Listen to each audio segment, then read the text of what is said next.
สวัสดีครับพ่อแม่พี่น้อง FC ไทยลาวเมื่อสู่ทุกคนเนาะมื้อนี้ก็มาพบมาพ่อกับบ่าวต้นอีกแล้วทุกคนเนาะมื้อนี้ก็บ่าวต้นมานั่งกับน้องทรายเพิ่นบ่าวโก้สบายดีบ่าวโก้สบายดีสบายดีไอ้คือน้องทรายเพิ่นตะกี้ก็เฮ็ดงานอยู่นี่เนาะเฮ็ดงานอยู่นี่จักปีเลยมานับตั้งแต่มาตอนแรกมาตั้งแต่2019แม่นมาอยู่นี่เลยบ่ก็มาแล้วก็กลับวังโควิดเด้กลับโควิดตะกี้ก็มาอยู่นี่เลยบ่2019อ่ะมาอยู่นี่แหละบ่ได้เฮ็ดอยู่ไสคือข่อยบ่เห็นเจ้าเห็นข่อยบ่เห็นข่อยเจออยู่เจ้าเมื่อบ้านเนาะช่วงโควิดแม่นเพราะว่าโควิดมันระบาดหนักเด้เมื่อจากเดือนโอ้4 ปีถูกบ่เมื่ออยู่บ้าน4 ปีแม่น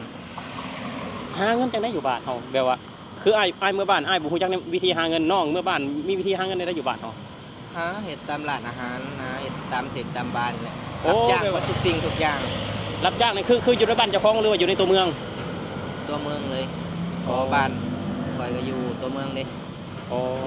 ตัวเมืองสวรรณเขตเงินเดือนนั้นเป็นได้ดีบ่เงินเดือนถ้าเฮ็ดตามร้านอาหารคือว่าเทคบาร์ได้เงินเดือน700,000ไม่ว่า1,000 กว่าบาทอยู่ได้บ่มันก็อาศัยอยู่ได้น้ำติ๊บโอ้ติ๊บมีได้บ่แม่นอาศัยได้น้ำติ๊บคันต่ำสมมุติว่าได้ที่ได้อยู่ประมาณมื้อละ500-600 บาทแม่นได้ทุกมื้อบ่มันก็เป็นบางมื้อแต่คันต่ำคันคิดว่าแบบว่าซื้ออยู่ซื้อกินข้าวอาหารนี่ได้ทุกมื้ออยู่แล้วนะแต่ว่าถ้ามันบ่ได้ทุกมื้อมันก็เสียนะบ่กุ้มกินแม่นร้านอาหารเป็นร้านอาหารจีนหรือว่าร้านอาหารไทยมันเป็นร้านเทคนี่แหละคนลาวเป็นผับว่าง่ายซะแม่นผับเป็นเด็กเสิร์ฟอยู่ในผับแม่นเป็นเด็กเสิร์ฟส่วนรายแขกที่เข้าไปบริการอยู่ในผับนะเป็นคนบ้านเฮาหรือคนต่างชาติคนบ้านเฮาก็หลายคนต่างชาติก็หลายส่วนมากนี่จีนหลายแล้วก็ไทยถ้าว่าเรื่องทิปนี่สิอาศัยได้แต่น้ำจีนแล้วก็ไทยพอไทยกันเพิ่นไปนี่เนาะเพิ่นไปเที่ยวเพิ่นอยากใส่เงินคันเอาไปบริการเพิ่นดีนี่ให้ทิปเฮาคนไทยนี่ไดแม่นคนไทยเพิ่นก็เป็นคนใจบุญอยู่แล้วเพิ่นเป็นคนอันสงสารอยู่แล้วเนาะคนไทยนะแม่นเป็นคนใจดีมีน้ำใจแบบว่าเพื่อแผ่นี่แหละเพิ่นนะเป็นคนมีน้ำใจเห็นนะบ้านเฮาเนาะเกิดภัยพิบัติอีหยังต่างๆมีแต่เพิ่นเข้าไปซอยมีแต่เม็ดไทยเข้าไปซอยแม่นไทยให้เขาว่าสิว่าเปรียบเทียบว่าไทยซอยลาวซอยไทยนี่ลาวนี่บ่ค่อยปานใดลาวเฮาบ่มีแม่นลาวเฮามันบ่ค่อยมีเงินคือแบบว่าถ้าเปรียบเทียบก็คือแบบไทยก็คือเป็นอ้ายนะเฮาก็คือเป็นน้องในนามพี่น้องเนาะแต่ว่าเปรียบเทียบว่าอ้ายน้องเนาะแต่ว่าตอนนี้ก็คือแบบน้องนี่ยังบ่ได้ซอยอ้ายพอปานใดน้องเนี่ยนะแต่ว่าอ้ายนี่คือซอยน้องตลอดแม่นคืออยู่บ้านทวนนี่เป็นบ้านเจ้าบ่หรือบ้านแฟนบ่ครับเป็นบ้านนี่บ้านแฟนอยู่บ้านโคกแรงโอ้แต่บ้านทวนนี่มีหยังอยู่หั่นบ้านทวนมีญาติพี่น้องอยู่หั่นบ่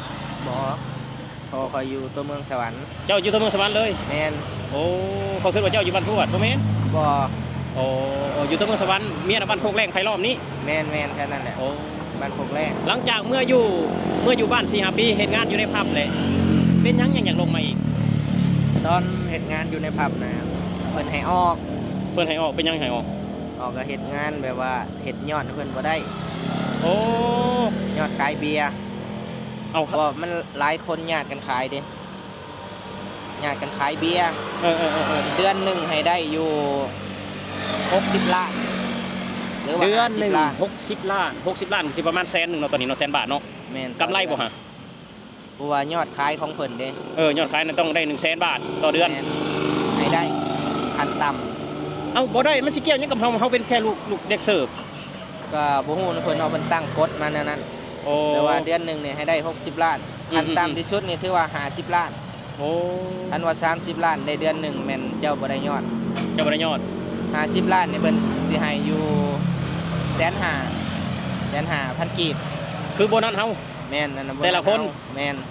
คันว่าขายเบียร์ได้ถ้าเป็นเงินไทยก็100,000 บาททุกคนถ้าเป็นเงินกีบก็60 ล้านเนาะแม่น60 ล้านต่อเดือนและน้องโก้เนี่ยเพิ่นสิได้โบนัสอยู่150,000 กีบทุกคนเนาะถ้าบ่ได้ยอดอะไรก็ถ้าบ่ได้ยอดนี่ก็เพิ่นก็สิพิจารณาบัดหลายเดือนไปแม่นเฮาเฮ็ดยอดเขาก็สิว่าเฮาขี้ค้านเฮาบ่เฮ็ดใหญ่ เพิ่นโอ้ที่จริงวนคนมันหลายเด็กเสิร์ฟ15คนมันก็ต้องย่างกันขายเบียร์บัดใครก็ต้องการได้ยอดของตัวเอง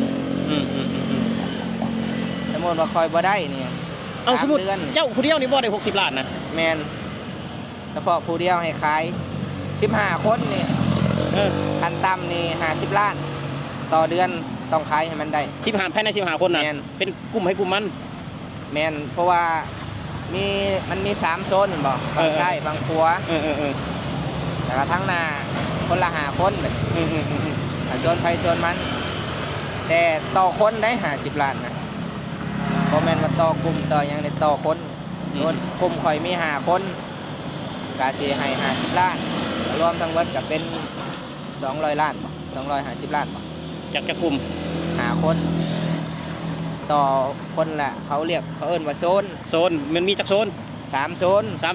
โซนละ5คนโซนละ5 คน5 คนใน5 คนในขายได้จักล้านใน5 คนน่ะ5 คนก็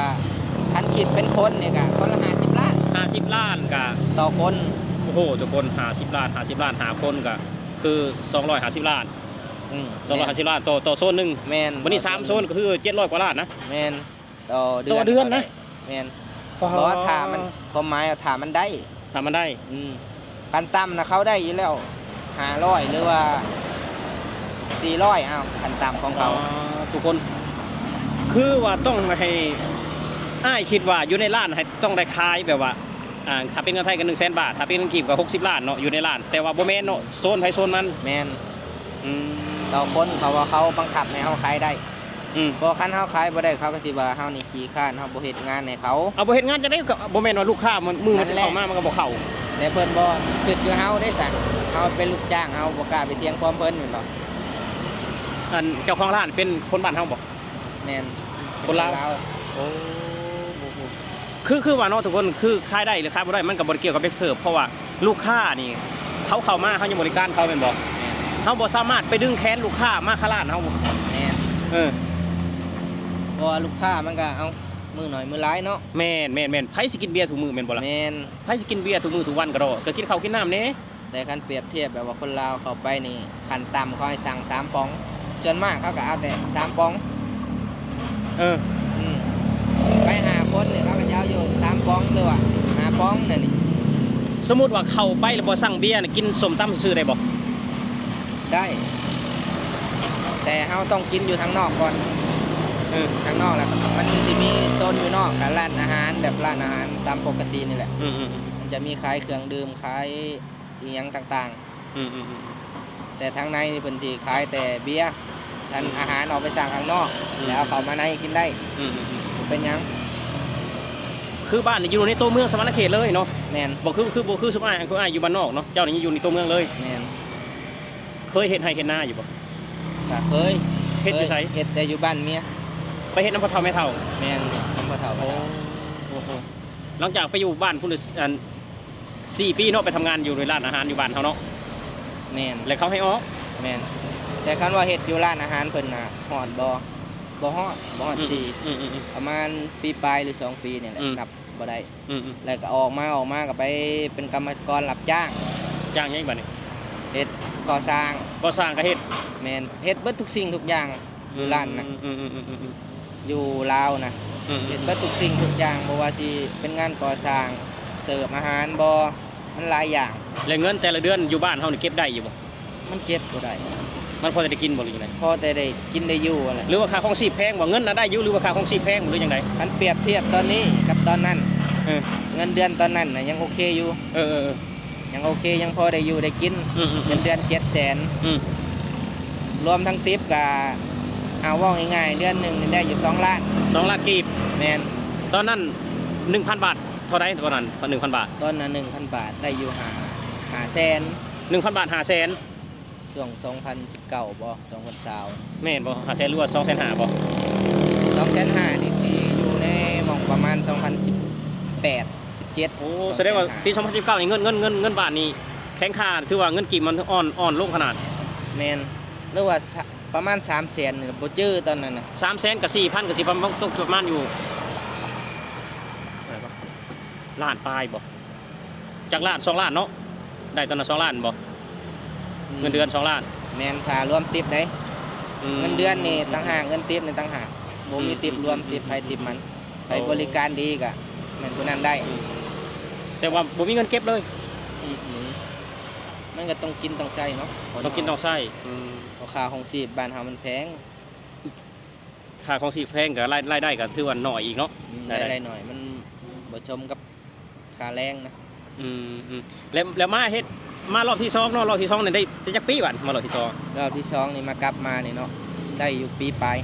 โอ้ปีปลายคือว่าเมื่ออีกวังหนึ่งนี่คือว่าเมื่ออีกคือว่ากลับบ้านบ่นั่นมันอันนี้แน่นะบ่สบายบ่สบายโอ้เจ็บไข้เมื่ออะไรเฮ็ดหาเงินจังได้อยู่บ้านเฮาตอนนี้ในปี2025นี่หาเงินจังได้ตอนเมื่อบ่ได้เฮ็ดหยังบ่ได้เฮ็ดหยังเลยใช้เงินคือว่าใช้เงินจากหาเงินจากประเทศไทยนี่เมื่อใช้เงินมีแต่เงินออกบ่มีเงินเข้าเมื่อน่ะในแบบว่ายังบ่ฮอด2เดือนเนาะเดือนกว่าเนาะหมดหลายบ่เขาเว้าเบิดแล้วมันก็เอาว่าง่ายๆเงินในบัญชี 20,000กลับมาไทยนี่เหลือ1,000เดียววัดจงไว้ค่ารถค่าล่างให้ลูกซื้อนมบ่ซื้อตอนเมื่อนี่เงิน 20,000ได้แต่เท่านั้นแหละประมาณนี่เฮ็ดบัตรนำเด้ปีแรกแสดงว่าใส่เงินบ่เปลืองมาได้นี่20,000ใน1เดือนกว่านี่แม่นบ่มันประหยัดแน่ประหยัดมันบ่มีเงินก็เลยประหยัดแม่นปันเงิน20,000เนาะเกือบ20,000แล้วเงินนั้นอยู่บ้านเฮาน่ะหาบ่ได้เลยบ่ได้หาหยังเลยคืออยู่ในตัวเมืองสวรรณเขตนี่คือบ่ได้หาหยังเลยบ่ได้ค้าขายหยังเลยเมื่อนี่อยู่เฮือนไม่เฒ่าหรืออยู่เฮือนเจ้าของเขายังบ่แม่นยามให้ยามนาดิยามให้ยามนาเมื่อบ้านไม่เฒ่าแม่นเขาจะให้ยามนาเมื่อสิว่าเอาเวลาไปดำให้ดำนามันก็เอาเวลามาหาเงินดีกว่าจะได้กินได้อยู่มาเฮ็ดงานอยู่พี่2คนกับเมียนี่จะเก็บได้หลายอีหรอวะเดือนนึงคือว่าอยู่นี่อยู่น้ำเพิ่นบ่กินเองบ่เมื่อก่อนกินน้ำเพิ่นแต่ตอนนี้นะเพิ่นเอาเงินให้แล้วเพิ่นเอาเงินให้เพิ่นตัดแบบว่ากับข้าวแต่เพิ่นเอาเงินให้แม่นคือพักอยู่น้ำเพิ่นนี่คือว่าอะไรก็คือบ่ได้ซื้อหยังเนาะคือว่าเงินกับข้าวเพิ่นเอาให้แม่นก็สิเก็บได้หรอว่าเดือนนึงก็ได้อยู่ว่า10,000ปลายครับมันได้บ่มันก็ยังบ่ได้พอมาปีแรกก็มาเฮ็ดบัตรให้เนาะโอ้เฮ็ดบัตรรายงานให้ตอนนั้นยังบ่มีเก็บแต่ปีนี้สิตั้งใจเก็บบัดให้มันได้เบิดแล้วหมดเดือนคิดว่ามารอบนี้สิอยู่จักปีอยู่รอบนี้ก็ประมาณบ่ได้อยู่ไปเรื่อยๆอยู่ไปเรื่อยๆเลยคือนี่ให้อยู่คืออ้ายนี่เนาะอย่าฟ้าวเมื่อตอนนี้เข้าใจบ่อย่าฟ้าวเมื่อคิดว่าเฮาสิไปสร้างอันนั้นสร้างอันนี้อย่าฟ้าวให้อายุสำใดสำหนึ่งก่อนเพราะเมื่อบ้านเฮานี่เฮาหายังบ่ได้เลยแหละเฮาบ่มีแนวเฮ็ดแนวหาเลยแหละคือเฮาเมื่อจากกรุงเทพใหม่นี่นะเฮาแฮ่งใช้เงินเป็นหั่นก็ซื้อนี่ก็ซื้อแต่ว่าเฮาบ่รู้จักในการหาเงินอยู่บ้านเฮาคืออ้ายเมื่อนี่อาทิตย์นึง2อาทิตย์อ้ายก็เบิดเป็นหมื่นน่ะหมื่นกว่าล่ะคืออยู่บ้านเฮาแบบว่าโอ้เปลืองอะไรทุกคนคืออยู่ในประเทศไทยนี่คือว่าเนาะคือเฮ็ดงานเฮาก็ได้เก็บเงินอย่างน้อยๆก็ได้เก็บแหละโซกูเมียก็เดือนละหมื่นน่ะเดือนละหมื่นก็6ล้านในบ้านเฮาเนาะปีนึงก็สมมุติว่าเดือนละ6ล้านปีนึงนะ72ล้านนะเดือนละ6ล้านปีนึง72ล้าน72ล้านนี่ทุกคนคืออยู่ในประเทศไทยเนาะก็ตั้งใจหาเงินหน่อยตั้งใจหาเงินผู้อายุ40ยังเมื่อ40 45เอาอยู่เลยทำเมื่อบ้านเฮาก็บ่จักได้เฮ็ดจังหาเลยอยากได้หยังก็คือเก็บเงินแล้วก็ให้พ่อให้แม่ซื้อไว้ให้อยากได้ที่ก็เก็บเงินให้พ่อให้แม่ซื้อไว้ให้อยากได้หยังก็ให้พ่อแม่ซื้อไว้ให้ก่อนคือเก็บเงินในบัญชีหลายๆก่อนเฮายังเมื่อแล้วเฮาลงทุนเฮาจะเฮ็ดหยังเฮาก็ลงทุนเลยคือว่าเงินละ 2-3 หมื่น 4-5 หมื่นเมื่อมันก็เทินได้ใช้เงินหมดแล้วบ่จักแนวหาจะลงมาอีกแม่นหลายคนได้เป็นแบบนี้หลายคนว่าง่ายๆเนาะมันบ่มีเงินเข้าเอาเมื่อกันมันบ่มีเงินเข้ามีแต่เงินออกประเทศเอาบ่ได้ลงทุนหยังจักติแม่นว่ามีแต่ซื้อแม่นคืออยู่ในเมืองแท้ๆอยู่ในเมืองเนาะคือบ้านนอกอยู่ในเมืองเนาะถ้าว่าสิกินข้าวกินน้ำก็ต้องลงตลาดแม่นบ่ล่ะแม่นคือบ้านอ้ายเพราะว่าอยู่บ้านนอกไปหาเฮ็ดหาปูหาปลาก็ยังแบบว่าบ่ซื้อแน่คืออยู่ในสวรรณเขตก็โตเมืองสวรรณเขตเนี่ยพี่น้องคือว่าต้องลงตลาดต้องซื้อเขาโลดน่ะแม่นซื้อทุกอย่างเงินบ่เข้าเป็ดไข่ซื้อทุกอย่างมา แดกไปนัวเฮาก็ต้องได้ซื้อเงินบ่เข้างานบ่ได้เฮ็ดคันสิเว้าเฮ็ดงานนี่คือมันเฮ็ดได้มันโอเคแต่เว้าเงินเดือนเฮามัน เจ้าเคยเฮ็ดอยู่พี่เนาะเจ้าเคยเฮ็ดอยู่พี่เดือนนึง6-7 ล้านได้บ่ล่ะถ้าคิดเป็นเงินกีบนะเจ้าสิเมื่อเฮ็ดเดือนละ2 ล้านเจ้าสิอยู่ได้บ่มันอยู่บ่ได้ได้คนเคยได้หลายมันได้น้อยมันอยู่บ่ได้มันจังสิขาดโอ้ยกูเฮ็ดงานเดือนนึงกูสิหาเงิน2 ล้านกีบนี่บ่กูไปเฮ็ดงานอยู่ประเทศไทยเดือนนึง7-8 ล้านเดี๋ยวนี้มันความคิดมันสิแตกต่างกันเราได้ถ้าว่าเฮาบ่เคยมาประเทศไทยเฮาบ่เคยสัมผัสกับเงินเดือนหลายๆแบบนี้แหละเฮาอยู่บ้านเฮาตลอดชีวิตแหละทนอยู่ได้ครับแบบนั้นฮะทนได้แต่อันนี้เฮาเคยได้หลายเลยมาได้น้อยมันอยู่บ่ได้เพราะว่าง่ายๆมันต้องอดเนาะแม่นมันบ่แม่นบ้านเฮาเนาะเฮาก็มาคันสิเฮ็ดคือบ้านเฮาเป็นนั่นเป็นนี่ออกพอเฮามาอยู่บ้านเพิ่นมันไกลบ้านเฮาแม่นก็ต้องคือเฮาต้องอดทนเฮาต้องอดทนประหยัดอยู่ประหยัดกินเนาะคือเฮาคิดไว้เลยว่าเรามาหาเงินเรามาสร้างอนาคตเฮาต้องเก็บเพื่ออนาคตให้ได้เฮาเมื่อบ้านเฮาต้องแบบว่าให้ชีวิตเฮาดีกว่าเก่าเฮากลับบ้านเฮาแล้วเฮาสิบ่ไปเสิร์ฟอีกอยู่ในร้านอาหารนั่นเก่าให้คิดดีๆเลยสิบ่กลับเข้าไปอีกหม้องเก่าเราต้องเป็นนายตัวเองแล้วถ้าเรากลับไปแล้วเขามาขายแห้งอยู่ต่างประเทศเด้ต่างแดนเด้เราคันสิวางแผนอนาคตสำหรับก่อนก็สิบ่เอาแบบว่าอันอยากรวยบ่อยากรวยแต่คันถามว่าสิเอาพออยู่พอกินสิอนาคตอยากเฮ็ดเลี้ยงปลาเลี้ยงเป็ดเลี้ยงไก่ปลูกไม้ให้มาเกษตรผสมผสานนี่แหละคือว่าถ้าว่าเฮาปลูกผักปลูกหญ้าเนาะปลูกพริกปลูกหอมปลูกหยังอย่างน้อยเฮาก็บ่ได้ซื้อแล้วเงินเฮาบ่ได้ออกจากกระเป๋าแล้วแม่นคือเงินเฮาออกจากกระเป๋าแล้วถ้าว่าเฮาบ่เฮ็ดบ่หาหยังก็คือว่าพริกเฮาก็ได้ซื้อต้นหอมเฮาก็ได้ซื้อใบกะเพราเฮาก็ได้ซื้ออันได้ซื้อทุกอย่างอันสิเว้าว่าเกษตรมันบ่เฮ็ดให้ไปรวยเนาะแต่มันเฮ็ดให้เฮามีอยู่มีกินแม่นถึงเฮาสิบ่มีใช้แต่เฮามีกินว่าเฮาอยากปลาเฮาก็เอาปลาในน้องไม่เกษตรก็รวยได้สวนทุเรียนน่ะดิโอ้เกษตรน่ะเกษตรรวยเกษตรรวยได้สวนทุเรียนน่ะผสมผสานเนาะสิว่าเอารวยมันก็สิบ่รวยเนาะสำหรับความคิดเห็นส่วนตัวบ่รวยก็คือแบบว่าเฮาได้อยู่ได้กินตลอดเฮาบ่ขาดบ่เคินว่าง่ายซะชีวิตเฮาแบบมั่นคงถ้าว่าเฮาเฮ็ดแบบนั้นนะเฮาสิบ่มีใช้แต่เฮามีกินพอบ่เอารู้หลายหยังดอกแต่เฮ็ดเกษตรแล้วล่ะก็เหลือกินเฮาก็ไปขายแบ่งปันในหมู่บ้านไปขายซื้อปลาแดกไปงัวเฮาพอมาทั้งชีวิตคือว่าขายได้มื้อละ40 บาท50 บาทถ้าเป็นเงินไทยหรือว่า100 บาทก็โอเคได้มีเงินเข้าทุกมื้อโอเคขอแค่มันบ่ออกนะมันเข้ามื้อละ20 บาทขอแค่มันบ่ออกก็โอเคแล้วชีวิตเฮาเอามาหารอบนึงสิตั้งใจหาเงินสิบ่ลินสิบ่หยังแหละบ่กันสิฝากกับฝากมื้อให้แต่ลูกเดือนละ 5,000ซื้อนมซื้อลูกอยู่นำไผลูกนะลูกอยู่นำแม่เฒ่าอยู่นำแม่เฒ่าโอ้ผู้หญิงผู้ชายชายโอ้ได้2 ปีแล้ว2 ปีไปโอ้ตั้งใจเนาะตั้งใจเป็นกำลังใจให้เนาะนี่แหละคือแบบชีวิตของคนลาวเฮาเนาะอยู่ในประเทศไทยบ่ว่าแต่อยู่ในตัวเมืองอยู่ตามบ้านนอกก็มากรุงเทพก็หลายพอสมควรเนาะคนสวรรณเขตก็เนาะในตัวเมืองเนาะสวรรณเขตหลายแต่ก่อนอ้ายคิดว่ามาแต่บ้านนอกได้คิดว่ามีแต่คนบ้านนอกได้มาคนในเมืองก็มาเนาะอันก็ในเมืองก็หลายอยู่เว้าง่ายๆอยู่ประเทศไทยนี่คนลาวนี่ก็หลายเขาสิมาประเทศไทยเพิ่นเลยเป็นไปได้แม่นเพราะบ้านเฮาจักสิว่าแนวใดเนาะสิบ่ผิดกฎผิดหยังเพิ่นบ่เอาคือบ้านเฮามันก็งานในการจ้างงานมันยังบ่หลายเงินเดือนมันก็ยังน้อยคันว่าการจ้างงานนี่หลายบ่มันก็พอประมาณบ่หลายบ่น้อยบ่หลายกลางๆแต่มันเขาติดเงินเดือนนี่แม่นขั้นต่ำนี่เพิ่นให้อยู่1,500,000แล้ว1,500,000แม่นเงินเดือนบ่คือ1,500,000ก็คือ 2,000 กว่าบาทเนาะประมาณ 2,500 เนาะ1,500,000เนาะตอนนี้คันว่าเปรียบเทียบเป็นเลขเงินก็เอาง่ายๆเอาเต็มๆก็650 650ก็คือ650ก็คือ 2,000 บาทนี่ก็ประมาณอยู่1,300,000แม่น 2,000 บาทประมาณ1,300,000แสนกีบก็คือสิประมาณอยู่ 2,300 เนาะ1,500,000 2,300 เนาะแต่เฮามาเฮ็ดอยู่พี่บัด 12,000 บาทนี่12,000 13,000เขาก็อยากมาพี่แล้วทุกคนเนาะ เขาก็อยากมาพี่นี่แหละคือแบบว่าความเป็นจริงเนาะบ้านเฮามันก็เงินเดือนมันน้อยแบบว่าค่าของชีพมันก็แพงก๋วยเตี๋ยวบ้านเจ้านะอยู่ในตัวเมืองนะ1จักบาท1จักพัน สิเอาเป็นเงินกีบบ้านเฮา เอาเงินกีบก่อน ถ้วยละ30 บาท30,000 กีบ 30,000 กีบ 50,000 กีบ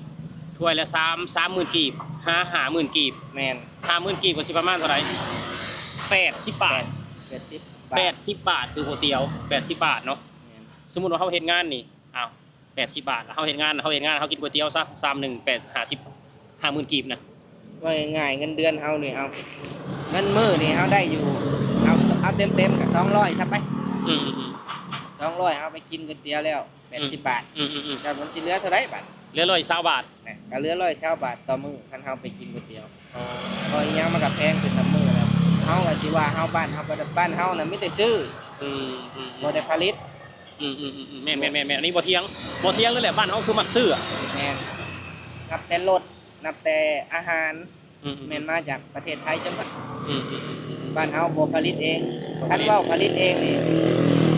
มันคนลาวเฮาก็บ่ค่อยนิยมของเรา มันบ่มีคุณภาพหรือจังได๋ มันก็สิประมาณนั้น คือผงซักฟอกก็จนบ่เป็นฟองถือว่า แม่น ผงชูรสก็คือมีแต่หวานบ่นัวผงชูรสน่ะ บ่นัวจักดี นั่นแหละเขาจึงบ่ใส่เนาะ แม่น เขาเลยบ่ใส่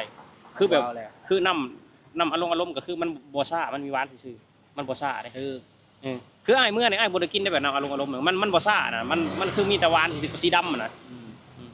น้องอีกคนนี่ก็คือแบบว่าชีวิตของน้องชายเนาะบ่าวโก้เพิ่น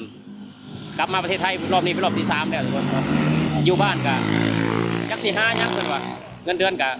บ่แพงปานใดอยู่บ้านเฮาเว้าตามความเป็นจริงก็เนาะพอแต่ได้กินเนาะบ่มีเก็บเนาะถ้าว่าเฮาเฮ็ดเวียกอยู่บ้านเฮาก็ชีวิตเฮายังคือเก่า1ก็ยัง1คือเก่าบ่ฮอด10จักเทื่อนับน่ะเนาะ แม่น คือมาอยู่ประเทศไทยก็ยังมีความหวังยังมีความหวังปีนึงเฮาก็ต้องได้แล้ว 40,000 50,000เนาะ เอาคำว่า2ผัวเมียเนาะเอาแบบว่าตายโตซะเฮ็ด2คนนี่เก็บเดือนละหมื่นก็โอเคบ่เดือนหนึงเอาซื้อมื้อนึงแบบเอาแบบง่ายๆนะ ฟังให้ลูกแน่แล้วซื้อกินแน่ แม่น เก็บเดือนละ10,000ปี1 2 0 0 0ปี1 2 0 0 0ได้เจ้าอยู่3ปีได้360,000เจ้าอยู่5ปีบาดนี้มันก็ได้หลายเด้ อยู่ไปเรื่อย อยู่5ปีเอา5ปีเจ้าเคยได้เงิน500,000เงิน500,000ก็ตั้งรักได้เด้ฮะถ้าว่าเฮาสิเมื่อเฮ็ดเกษตรมายังหั่นนะ ๆแม่นเพราะว่ามารอบนี้สิตั้งใจหาเพราะว่ารอบมาเมื่อกี้นี่เป็นหนี้เพิ่นเพิ่นเฮ็ดบัตรสปอร์เฮ็ดบัตรแรงงานให้ก็ต้องใช้หนี้เพิ่นก่อนปีนี้สิตั้งใจใหม่บัดนี้บ่มารอบเมื่อกี้นี่เงินเก็บก็บ่หลายเด้เก็บบ่หลายกับตัวเองก็มาป่วยนี่ก็เลยกลับบ้าน